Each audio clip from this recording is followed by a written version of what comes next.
The holidays mean more travel, more shopping, more time online, and more personal info in more places that could expose you more to identity theft. But LifeLock monitors millions of data points per second. If your identity is stolen, our US-based restoration specialists will fix it, guaranteed, or your money back. Don't face drained accounts, fraudulent loans, or financial losses alone. Get more holiday fun and less holiday worry with LifeLock. Save up to 40% your first year. Visit lifelock.com/podcast. Terms apply. What's going on? I'm Arch Manning, Viore athlete and college quarterback. Whether I'm running, training, traveling, or just unwinding at home, I love doing it in my core shorts from Viore. With a breathable boxer brief liner, they're quick to dry, super versatile, and stand up to even my most intense training sessions. Plus, they come in 3 inseams and a ton of colors. Ready to try a pair? Go to viore.com/arch and get 20% off at checkout. I think you're going to love them as much as I do. That's viore.com/ARCH and get 20% off your first order. Exclusions apply. Visit the website for full terms and conditions. Not only will you receive 20% off your first purchase, but enjoy free shipping on any U.S. orders over $75 and free returns. Have a great day. Every leap in American history has needed breakthrough energy. Ignition, liftoff. Now, AI is here, and Chevron is working to power it. We're aiming to develop multi-gigawatt power plants near data centers, designed with future pathways to lower carbon intensity. AI gets the power it needs, communities get the jobs, and the grid stays strong. Powering AI today builds America's next superpower. ¿Hablas español? Sprichst du Deutsch? Kan du norsk? If you used Babbel, you would. Babbel's conversation-based techniques teaches you useful words and phrases to get you speaking quickly about the things you actually talk about in the real world, with lessons handcrafted by over 200 language experts and voiced by real native speakers. Babbel is like having a private tutor in your pocket. Start speaking with Babbel today. Get up to 55% off your Babbel subscription right now at babbel.com/Spotify. Spelled BABBEL.com/Spotify. Rules and restrictions may apply. And all the rest about the team that we love best. We'll talk about the Cardinals all night long. We're gonna talk about the Cardinals all night long.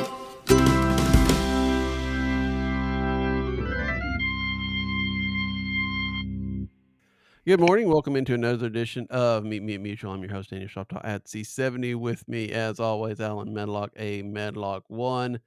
Giving you Saturday morning on the 22nd of November, getting ready for Thanksgiving. Alan, it's kind of that time of year, right? That we have that little bit of Thanksgiving, and then we kind of just dive right into the Christmas spirit if people haven't already done that. Yeah, absolutely. I was giving the rundown to the students and the staff yesterday of, hey, when you make it to November, I know you have finals and all that stuff in December, but when you make it to Thanksgiving, your semester is essentially over because now everything is wrap up, put the bow on it and be ready to go because you're in and out of school so much and in and out of work so much that's the exact same way I approached it when I was, in my previous role of working in the medical industry of, hey, you got to get those books done by the end of December. So there was a rush down there. Not that much different in academics, and definitely, kind of similar in baseball. As now everything is heading toward the winter meetings. I think plans have been put into place after the GM meetings, and the non-tender deadline yesterday, and your qualifying offer deadline earlier this week, and all those things where now you can kind of start seeing the early stages of things taking shape, and it's it's pretty exciting. Yeah, and just like you said, though, I mean, if it wasn't for the GM or the winter meetings coming up in a couple weeks, you would get a little concerned about, if places aren't just shut down for the winter. You know what I'm saying? And Yeah. even so, pretty much after those GM meetings, or winter meetings, I keep saying GM meetings, winter meetings, then you start thinking, okay, well, here we are, and they're not going to be in office on these days, and there's Christmas, there's New Year's, there's all that. But thankfully, and there are some off seasons where it's felt like the Cardinals shut down after Thanksgiving, right? I mean, we've had a few of those as of late. Doesn't sound like it's going to be that way this year, and things will be a little bit busier than normal. And I think we've seen that a little bit this week. We saw, in the last, well, probably since the last time we recorded, they've, made a slew of moves. I don't want to read them all off, but, things like Michael Ciani going on waivers, getting claimed. Things like John King being really, non-tendered a contract last night. I think there are some things in these moves that kind of give you that Mo's gone, Heim's here kind of feel. Sure, sure.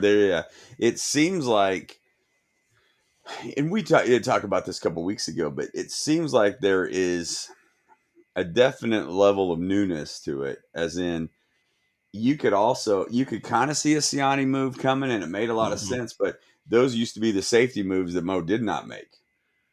You know what I mean? As Yeah. in, like, let's just keep stockpiling. Also, just kind of the, throw everything against the wall and see what sticks type situation. I feel like there's some moves on this. Like, I really thought the trade being made, or the return in the match trade. I thought that was pretty interesting that he Mm. wasn't protected yesterday. Yeah, Or sure earlier was. this week. And yeah, I know, and those are, minor in scope of what could happen, but it does feel like there's a lot of movement toward a freshness to this whole situation. And I don't know. I mean, my mindset's kind of changed even with these minor moves and the fact that we've kind of gotten away from the season a little bit, to where now you start seeing things like, all the Donovan interest. Kind of, as much of a Donovan fan I am now, you're like, well, this could be pretty interesting because there's going to be a bidding war. And I don't know if the Cardinals have necessarily been in this kind of position in a while. And No, that's no. going to be awesome. And then you hear Romero and these things, and these are guys that I didn't want to see him traded and wanted to bring him back. But I'm thinking now, like, hey, this could be pretty interesting because I think they've positioned themselves in a spot to really get some talent back. Yeah, and I think that is the difference, that in the past, if the Cardinals had a potential trade chip that was very intriguing, they usually held on to them, right? They didn't Yeah, take it to market, if you will. They didn't start soliciting offers that we know of. I mean, but it never felt like the Cardinals were willing to trade. They were all, because that mindset, right? You're trying to be in the playoffs the next year. And so if you are, you're not going to trade one of your best players or one of your most intriguing players. But that mindset's not there now, and reasonably so, because it's obviously started a downward spiral over the last few years of trying to patch up something that needed just a good old overhaul. So yeah, um, to see Donovan on the market and know that there are multiple teams interested, then, and I think it's a real first early test of what Chaim Bloom can do, right? I think right now, if Mo was still in charge, and even if he was shopping Donovan, I think a lot of us would be bracing ourselves for a less than exciting return, right? sure.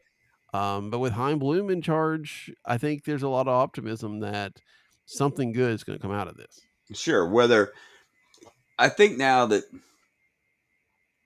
me personally, I feel like whatever they get in the return, there's going to be a high upside play. Hmm. Like, Yeah. whether that's somebody that's going to start the year in Memphis but could crack the rotation in sometime during in St. Louis, sometime during the season.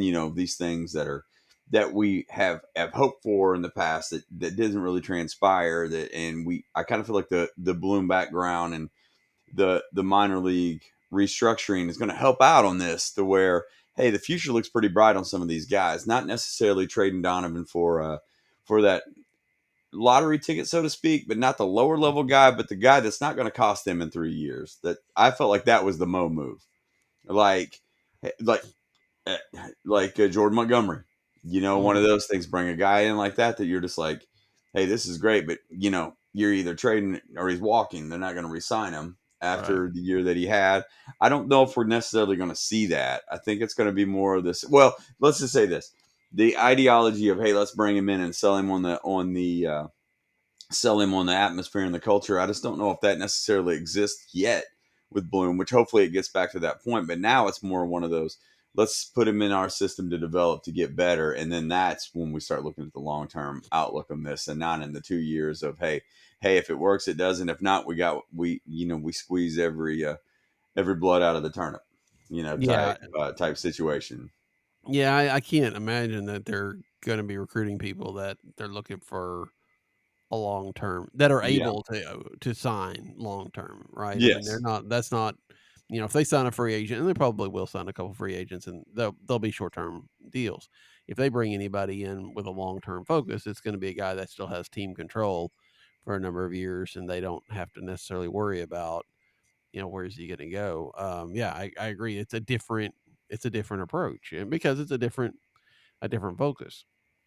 Um, I think you're talking about the stockpiling and stuff, and I think John King is where that makes the most obvious difference here, right? I cannot imagine that Mo would have let a left-handed reliever, even one that is just mediocre at best, like let him go in free agency, because there's always this need for arms, and I think he would have kept King, especially after having him for a couple of years. Now, to be fair, right now, John King is one of the better results from the 2023 trade deadline. And that would also may have played into it. But to see him go yesterday, I think was a real big sign to me that things have changed. Yeah, it was somewhat surprising. That was definitely would have been a stockpile arm last year.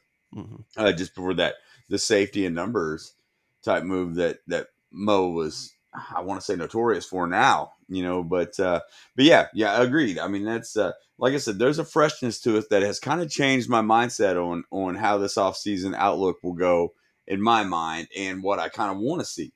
Because now I'm like, well, the willing and dealing could be nice, and even if they do take a step back next year, I do trust the process enough in the development to think that this is going to be the outlook is very, very bright. Yeah, and it's the difference like we saw in this past year versus 23. There's a difference between losing with some interesting pieces and losing with, veterans that aren't producing. And because at least you can, maybe dream on, see how they're improving and all that, even if the results aren't there in the wins and losses. And I think that's what we'll see next year, right? I mean, the Cardinals, again, will try to compete, but they're not going to do it in a way that's got a whole lot of dead weight that's dragging them down. Assuming that they're able to move some of these, like Nolan Arenado and things like that. But there are going to be a lot of young faces out there that are going to get. I don't know if we can still use the term runway, but they're going to get a lot of that, a lot of playing time just to see what they can do. And sometimes that works, and sometimes it doesn't. Uh, we'll see what it does, but I think it's more interesting to watch that than to watch, the last years of a Paul Goldschmidt or something like that.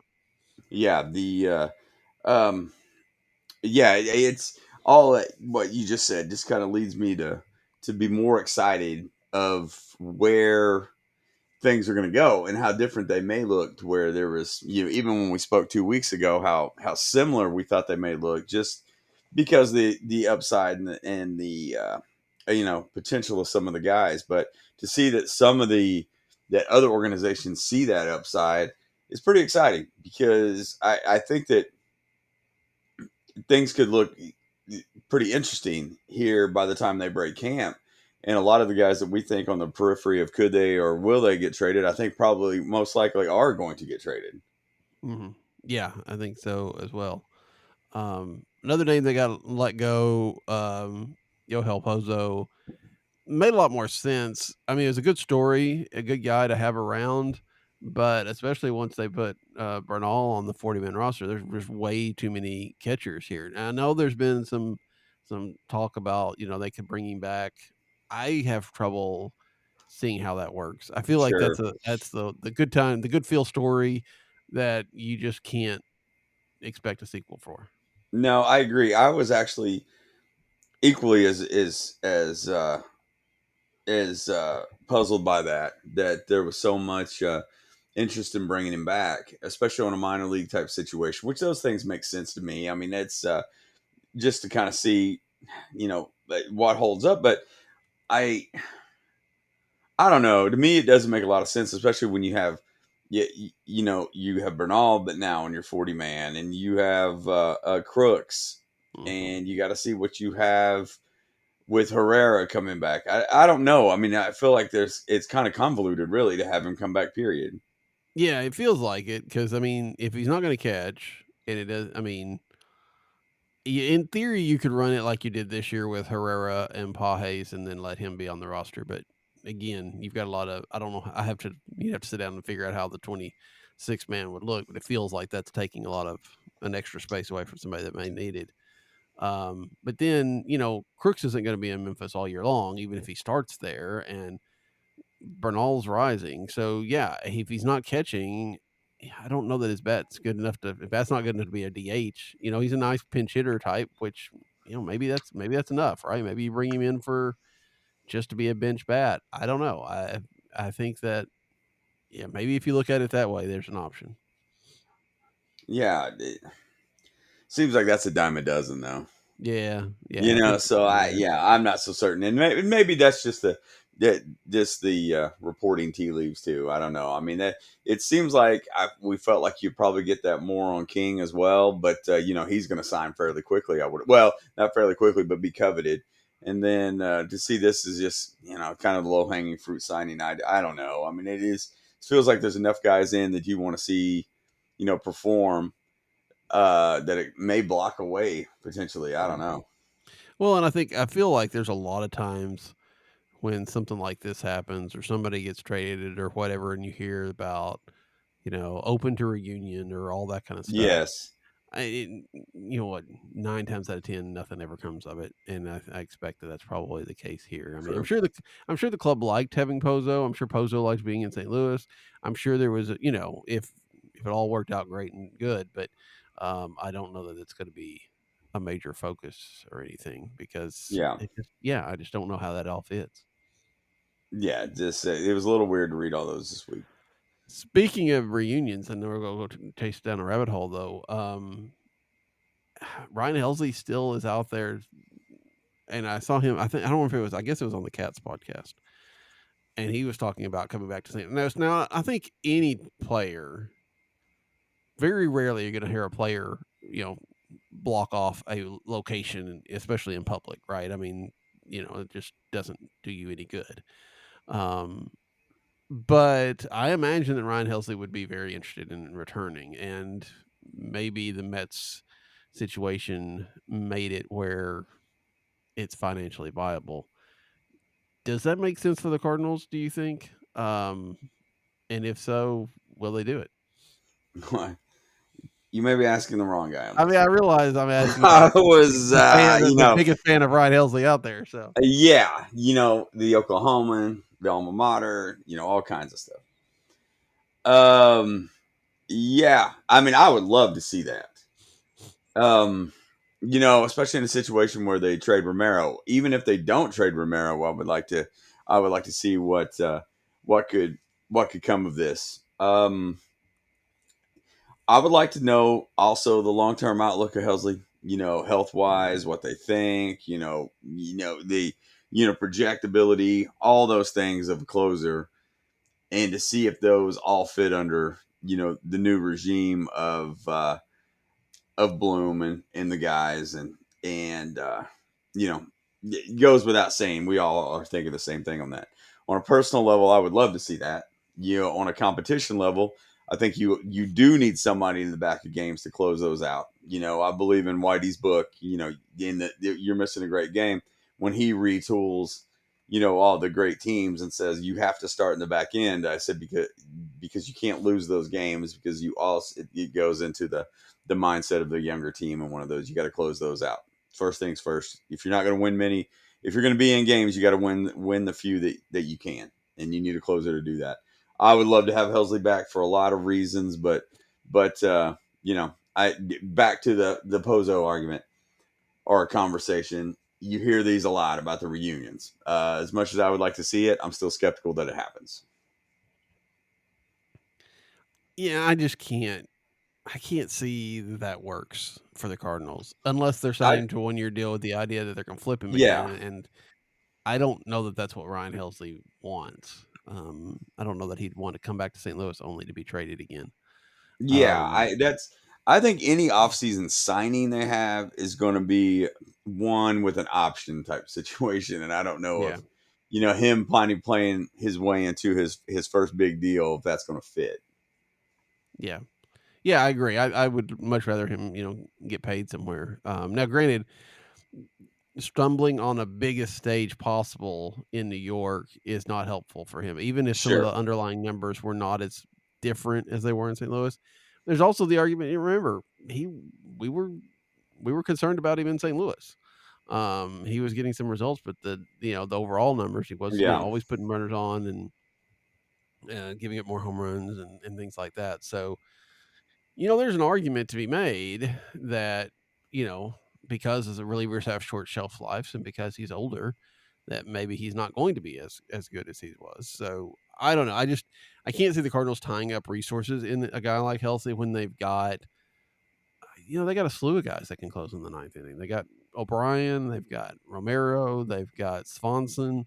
Yeah. And granted, yeah, maybe Romero gets traded, but you still got those other two guys, and I get what you're saying for sure, that you definitely want to win games that you're up in the ninth inning, especially when you're not winning a whole lot of games. You can't afford to give away games that you have kind of in hand.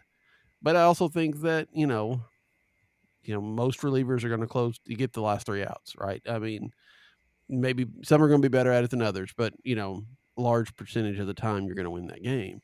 And I would much rather see them use a Swanson or an O'Brien than to spend who knows how much on a Helsley to come Sure. back and maybe may or may not be that great. And even if he is that great, then he's not. He's kind of being wasted on a team that's not expected to win.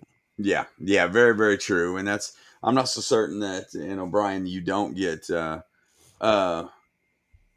equal results. I mean, that could be a huge trade chip for it. Mhm. I mean, I think, not to block that, as much as I would love to see this move, I do think you're spot on that you have guys available now.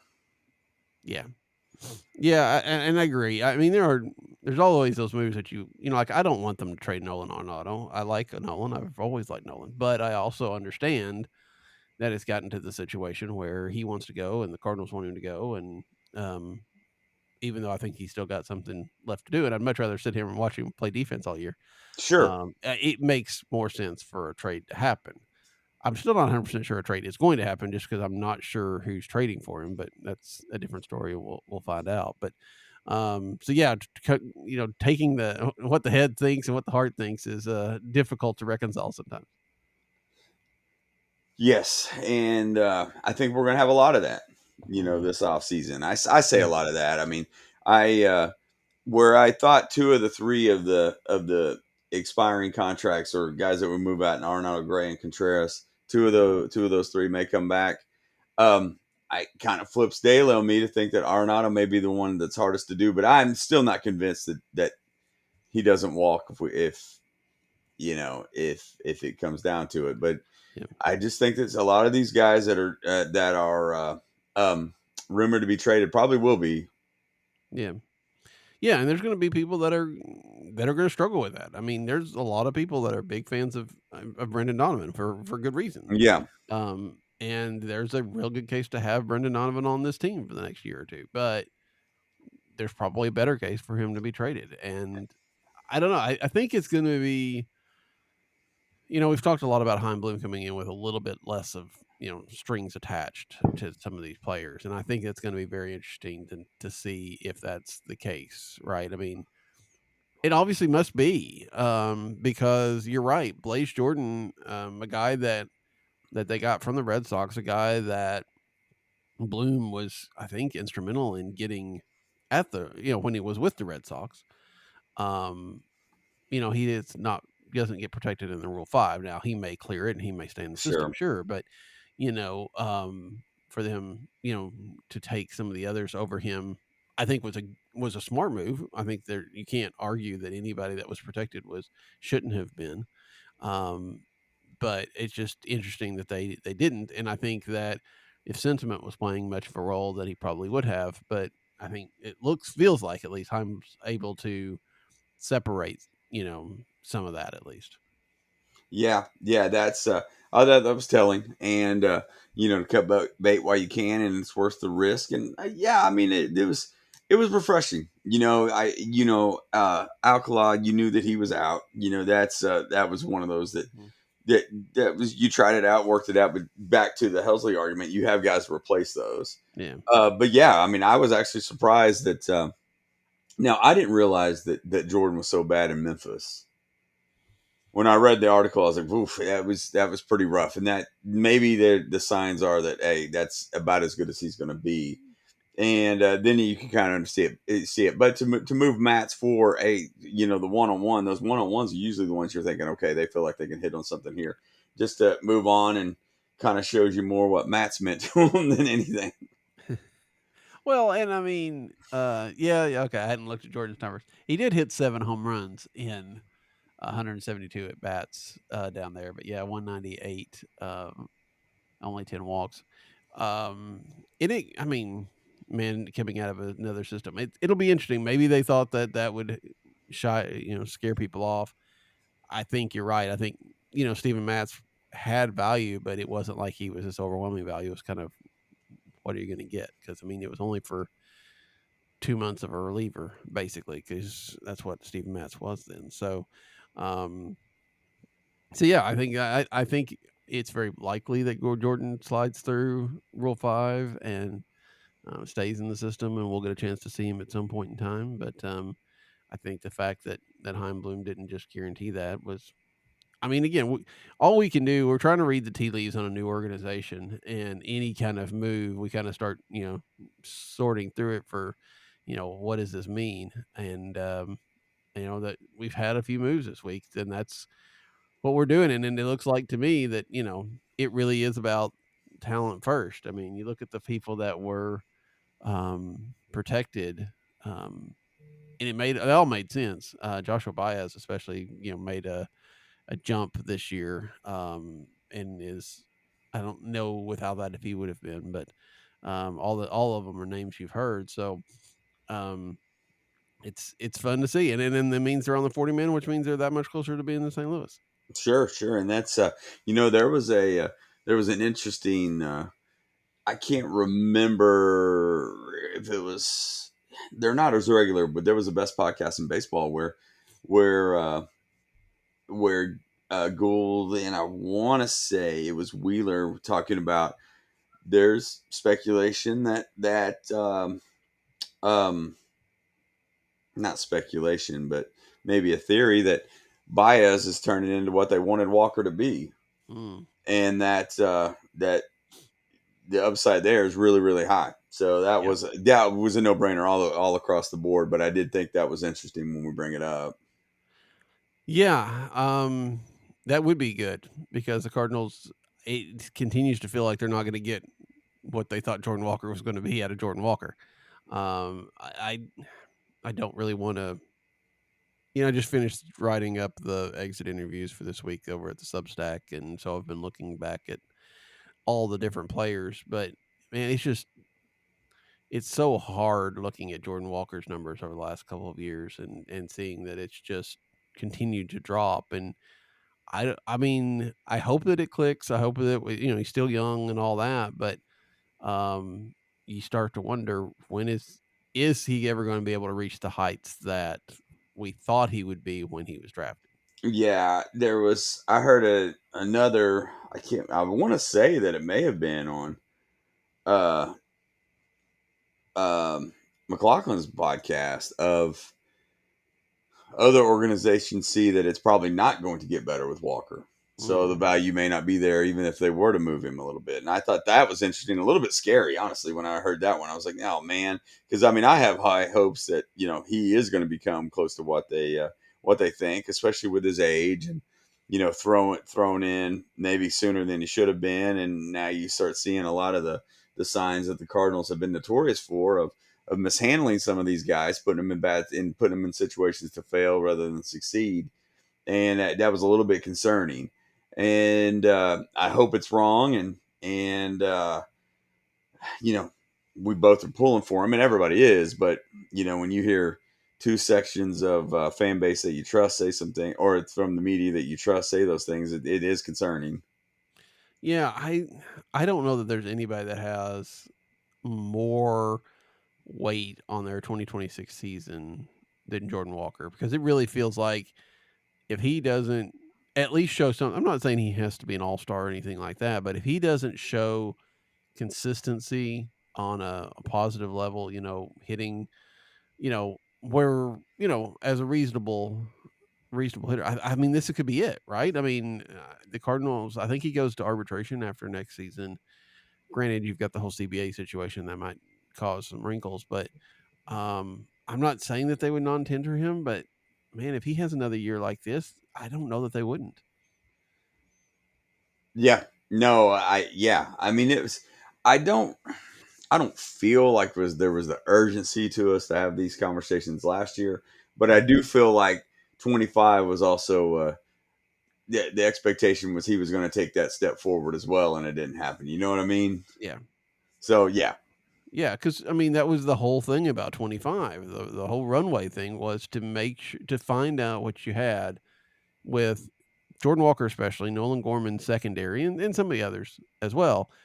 And they got it. I mean, for the most part, Jordan Walker was hurt a couple of times, but nothing serious, nothing long term.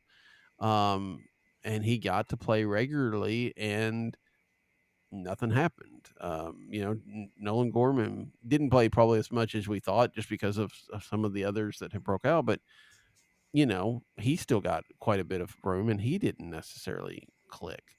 yeah, And so it becomes a point where these guys have all this talent, but at some point you got to stop giving them at bats. And I don't know.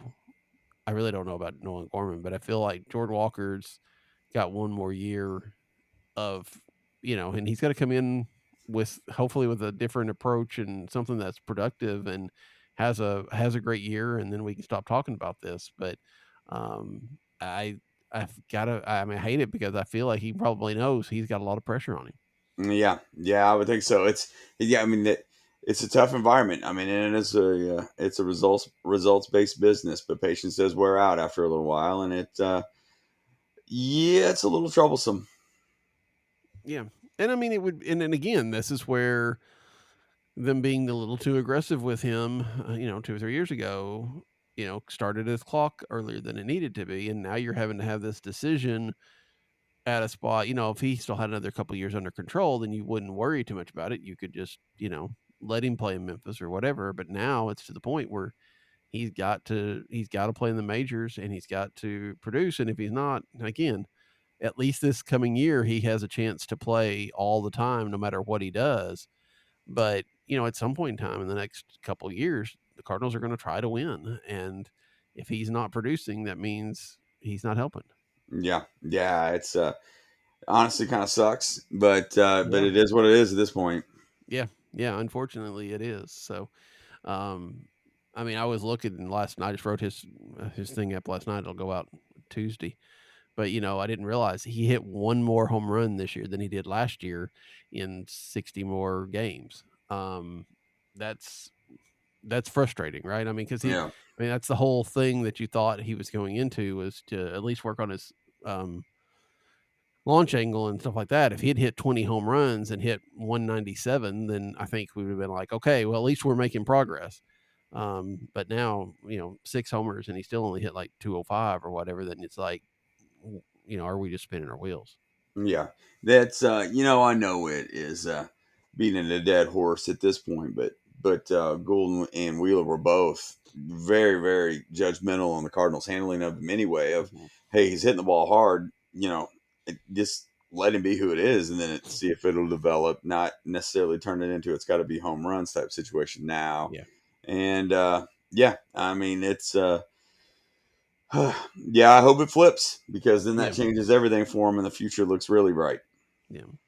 And it is frustrating to know, not just him, but some others, to think that how much the development had fallen off, that these guys, if they had come up 5 years earlier or 5 years later, maybe would have gotten the instruction and the tools that they needed to be good, but they've come in this gap, and it's just, I mean, again, I don't know how much you fault the development, but we all know that there was not enough people down there and there was not enough investment in technology and all that kind of stuff. And you wonder, you know, how much of an impact did that make on careers of Walker and Gorman and people like that? Sure. And you hit the nail on the head on that, because development's going to be different all the way around, because I think there's a lot more of the mental Mhm. the mindset, the mental approach to the game it's not gonna resonate with everyone. There's not going to be it's not the cookie cutter model to improve every guy. But I think that you're spot on this, that they are both come up in a gap where the development has just been stalled out. And, reporting has shown that the Cardinals now admit it. They didn't, not necessarily take it seriously, as in lack of a better term, but even they realized that there was a gap in how they were doing things, and there were financial restraints to where they could completely staff a developmental process and minor league system to match other organizations that had kind of passed them by, to where they were the trendsetter for all those years, and failed to see that they were behind. Um, I think you're spot on that, and I'm sure a ton of organizations of, most of the time in pro sports and in any sports, you want to eliminate the ifs, if we only did this or whatnot. But I mean, it exists, and you do kind of wonder of the potential of these two guys that they signed to close a gap in home run and power that just didn't that may potentially never resonate to what they wanted. That it's their own fault, being the organization, and it is tough to swallow. Yeah. Yeah, it's hard when, and again, the players are going to take some of they have to take some of the Sure, responsibility too. sure, But, if they're doing what they can do, and they're just not getting the information they need, or they're being taught in a way that doesn't work, um, yeah, that has to be frustrating, and a what if on them for sure. And again, who knows? I mean, and that's the problem is, even with the development changing now, some things are set for those guys, right? I mean, it's yeah, hard to unlearn or to yeah, approach it differently after you've been doing it, so the same way for so long. Um, yeah. It really stinks, because yeah, I still have that fear that both of those guys, Gorman and Walker, go somewhere and succeed. mhm. And they may, and that's, um, if they do, I mean, more power to them. I think to some Yeah, degree. I yeah, mean, agreed. you'd want them to here, obviously, but if it's that easy, I don't know that it is. I think we have seen people like, we've seen like Randy Arozarena and Aroldis Garcia go other places, but they were not as established as Walker and Gorman are. Um, I wonder if that made a difference. Easier to change, easier to, and Arozarena may just really needed an opportunity. Yeah, I mean, that was the biggest thing. And Garcia, who just got that's what I was released gonna from say. camp. Yeah, go ahead. Um, you know, that was kind of a flash in the pan, I think, to some degree. I mean, he obviously had a longer career down in Texas than I expected after he was picked up, but I wonder if it's not more like a Dylan Carlson, where it's already, whatever the problems are, they're already baked in, and it's going to be difficult for anybody to get. They might do okay somewhere else, but I don't think they'd ever be a superstar somewhere else. Yeah, yeah. You're right. I mean, that's there could be the flash in the pan season, and those things Mhm. happen, and uh, yeah. I mean, you're probably spot on. I mean, I still, to loop back around, would love to see it happen here, and it answers a lot of questions if you do, Right. and if those guys were to hit, like we said this forever at the end of last season. Goldschmidt and Arenado weren't the superstars that they needed to be, but they're mid-30s guys. Mhm. The equal two that hurt last year were the fact that Gorman and Walker never became or haven't become what they were expected to be, and it's tough to build an offense around those things when you're just scraping by. And that's if they were to reach potential or somewhere close, well, then the rebuild's not a rebuild very long. Right. Right. Yeah. I mean, you put those two guys, playing at even 60 or 70% of what we thought they would be. And then you have a Mason win, and then, JJ Weatherholt comes up, and, um, yeah, you have a good chance of starting to see something. Now, there's still issues. We don't know, and we don't know who's going to be here. Right. I mean, um, losing Donovan is going to be a blow no matter what they get back, Yeah, to a a current team or to succeed soon. But yeah, I mean, things could flip a lot if Walker and Gorman both started to approach what they had been. yeah, But I also don't know that that's not that that's likely to happen, I guess.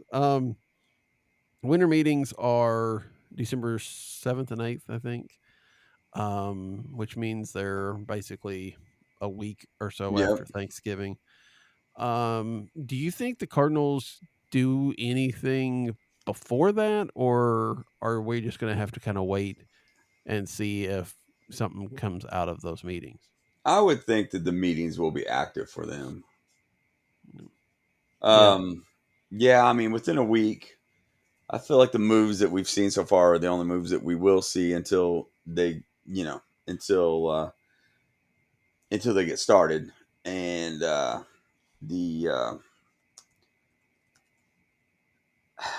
I just feel like they're in a position. I hate to say this after all the years of complaining about this. I feel like the patience will be their patience will be a virtue this year.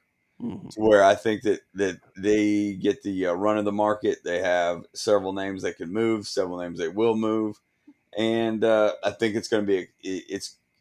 I think they're going to be an active week in Orlando. The Donovan will be the spearhead, but I think there will be other moves made there too. And I mean, it wouldn't surprise me if Arenado's name was heavily mentioned at the winter meetings because they'll all be together, and I think that you can start the process of moving those things through or developing what could potentially be a deal. Yeah, I think that's probably right. If I wonder if there's going to be a team that wants to jump the line, that wants to get something in their pocket before they get to. I mean, you think about the Cardinals a few years ago when they signed, Lynn and Gibson and then Sonny Gray right around Thanksgiving Yeah, and had it all lined up. So they could go into the winter meetings and in theory, be opportunistic. They didn't do anything, but that's okay. I wonder if there's not somebody, especially with Gray, if there's not going to be a team out there that tries to grab him before the meetings yeah, and has their positioned there so they can either deal off of their surplus or be able to, sign, get a free agent because they say, hey, we've already got, this guy in our, we're really going for it. I wonder if there might not be something of that between Thanksgiving and the meetings.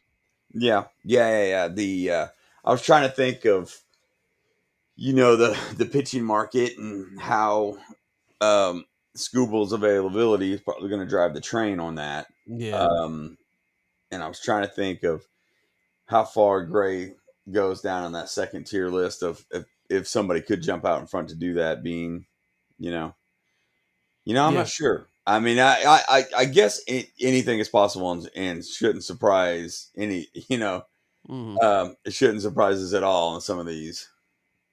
Yeah, you wonder. I mean, again, if Skubal's got a guy that, yeah, it's a meetings thing or whatever if that happens. But you wonder that being if Gray is farther down the list, that they're like, hey, this is a good deal. We might not get anything better. Let's just go ahead and pull the trigger on that. Yeah, And it also, with Gray's no trade clause, you don't necessarily have the free market, right? You don't, if he's still in theory, looking for the middle of the country, you may not have that many teams to deal with anyway, and so you might pull the trigger. I feel like he's like the only guy. I don't, I don't think they'll move Nolan.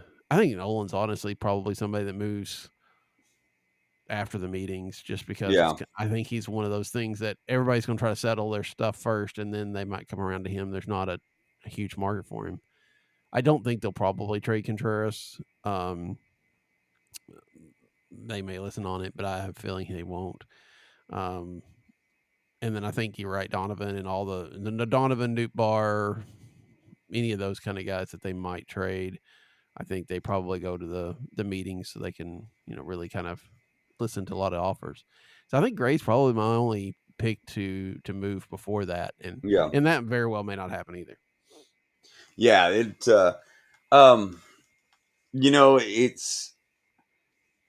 I know, I feel like they're willing to sign guys to make sure that the innings get fulfilled if Mm-hmm. they just get a great return back on Gray anyway. Yeah, And I don't even know great return. I don't even know if that it needs to be great. I mean, I think that this may be more too about the player being happy. yeah, So I don't know. I mean, that it's funny. Just I would not be surprised if all three of them move, even with mm-hmm. Contreras wanting to stay. But I guess I wouldn't be disappointed if none of them were moved. If that makes any sense, Sure, sure. I mean, again, it's a head heart thing, right? I mean, Yeah, if they stay, then you get another year watching those guys, and that's not a sure. bad thing. Especially if the Cardinals aren't necessarily, you know, planning to contend. Um, I mean, especially with Gray, he's not blocking anybody. Um, Contreras and Arenado, you could say, kind of wrinkle up the roster or the lineup a bit. But Gray is not blocking anybody right now. And so if he comes back, great. If not, hopefully they get a good return for him, and it'll be interesting to see how that goes. Well, on an entertainment aspect of this, Mm-hmm. um, a season of an infield of Arenado, Wynn, Weatherholt, uh, Contreras, and slash Burleson. That's kind of fun to watch. Yeah, I mean, And that's yeah, and that's under the assumption that, or the fact that I'm convinced that Donovan has to move at this point. yeah. I Um, mean, I that don't yeah, feel like I we had mean, a I could problem. enjoy that. Yeah, well, I was just saying, I think we enjoyed watching this team. We would have liked to seen them do better.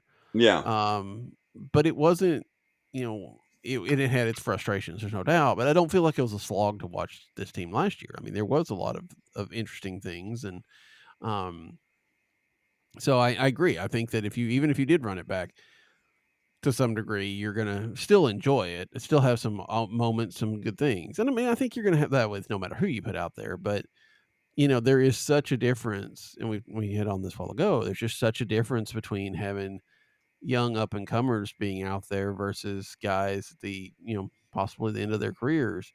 And even if the results are the same, but for both of those teams, you'd rather watch the young team and see what they can do. If nothing else, they're new faces. yeah, So yeah, I think I think it'll be a fine team next year to watch. And again, I have no idea what the results will be. Um, but I think we'll enjoy watching that and seeing some of those guys, especially if we start to see. I think the biggest thing is going to be what kind of pitching they have next year.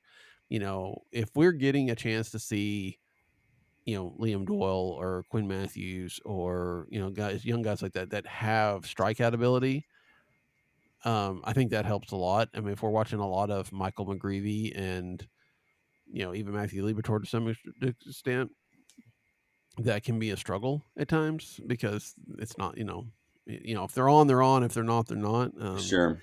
Um, but if you can get some guys that bring a little bit of electricity and excitement to their rotation, that just makes it that much better.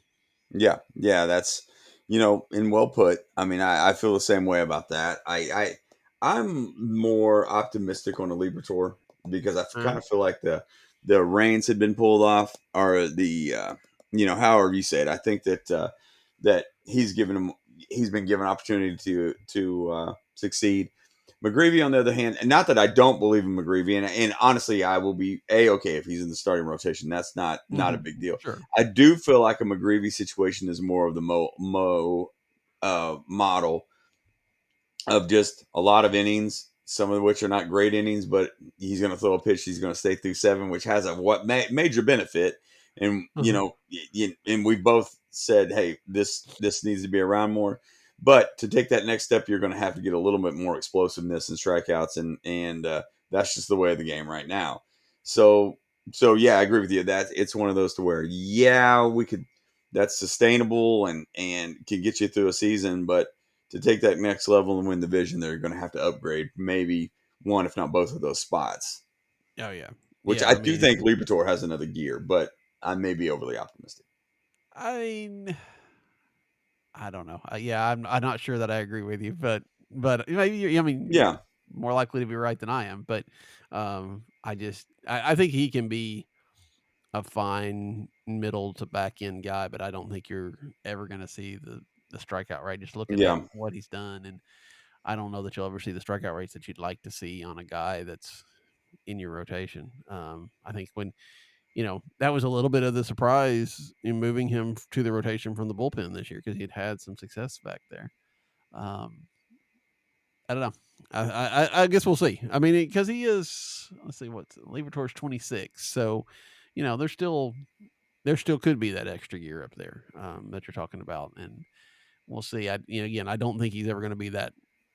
The fact that he was drafted number 1 in the first round by the Tampa Bay Rays. That I don't know that we're going to see a first round draft pick type of guy, but you can see a quality, a guy that made it to the major leagues, and so you got to give him that. Yeah, that's true. Yep. So, all right. Well, here we are. Anything else? I think I didn't expect necessarily us to cover an hour, but when there's not a whole lot going on, but we managed. Anything else that's out there that you want to discuss? Baseball or otherwise? Yeah, no, it's just how are your Christmas lights coming along? The Christmas lights, I've spent about 30 hours in on it. Started last Friday, went through basically about noon on Wednesday. I think they're pretty good. I think that there's probably a couple of small things here and there that I might work on tomorrow. Kind of running out of spots. I got more lights than I got spots right now, so I need to. But there's a couple of small things I need to do, and there's a couple of parts that my daughter does, and she's not coming in till Monday. So, but yeah, I'm looking forward to throwing the switch on Thursday night and letting everybody see what they look like, and then watching the electric bill go skyrocketing high for the next 2 months. Hopefully not blow any fuses. Hope you got that fixed from last year. No, I think we're good. Yeah, I mean, it's been a few years now since I destroyed the whole thing right before the lighting contest. I've been able to spread things out, added some outlets. So yeah, and continuing to change over to LED bulbs has made an impact as well. So yeah, I think everything should be good except for nights it rains, and you just never know what's gonna ground faults will trip. Well, I had several reasons to ask, but one of which we have had 2 days here in Tulsa that would be almost impossible to put anything up because it was so windy. Yeah. We didn't get a lot of wind, but my goodness, the first 3 days that I was doing lights, it was 80 something degrees. Wow. And it felt it every bit of it. So it was probably the hottest I have put up lights consistently. I think there was one day that was overcast and maybe upper 60s. Everything else was in the mid 70s to 80. So we got a rain on Thursday. So I've had to go out and put some stuff back up already. Yeah. And I think it's going to be a little bit cooler going forward, but that was a little bit miserable. Yeah. It's it was a little bit warm. We had a 90-degree day in the last 2 weeks. If that tells you anything. Yeah, it's just wrong. But they keep talking about a cold front at the beginning of the month. We'll see if that actually. It's cool today here. Yeah. Looking forward. So Anyway, hope you'll all have a good Thanksgiving. Get a chance to be with family. Be safe if you're traveling. Maybe if you're listening to this while you are traveling, hopefully you didn't fall asleep already. Wait for the turkey to do that. But Alan, I'll be back with you most likely the week of the winter meetings, unless something happens in between then. So until next time, for Alan, I'm Daniel. Good night. Good night.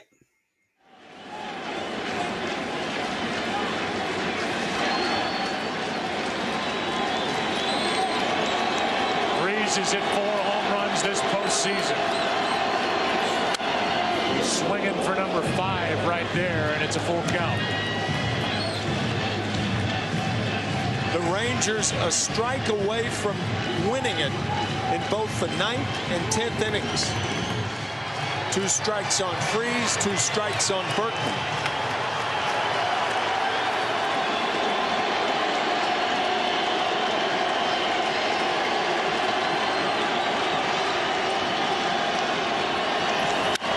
Freese hits it in the air to center.